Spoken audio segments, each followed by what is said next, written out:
the eyes in your portraits too long or too short? Let's say you found the eye line in your portrait using one of the methods I showed you on this channel, or with your favorite method, but you can't figure out the right length for the eyes.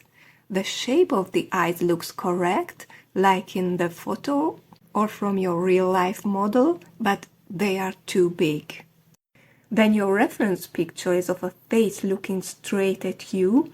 There are some helpful guidelines on the head and face to find the correct eye length, even if these guidelines are for average faces. You probably know the rule that the eyes are usually in the middle of the head.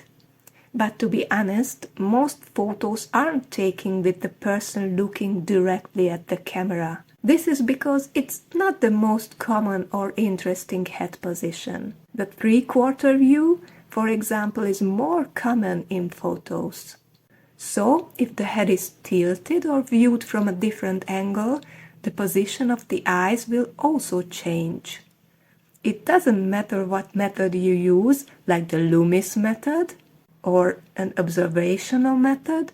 The most important thing is always to observe carefully. You need to find some important points as a reference to figure out the length of the eyes if the head is tilted or at an extreme angle. So find some key points and carefully look at the lines, angles, and how the lines relate to each other.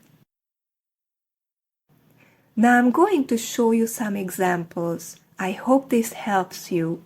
If you have any questions about portrait drawing, feel free to ask me in the comments.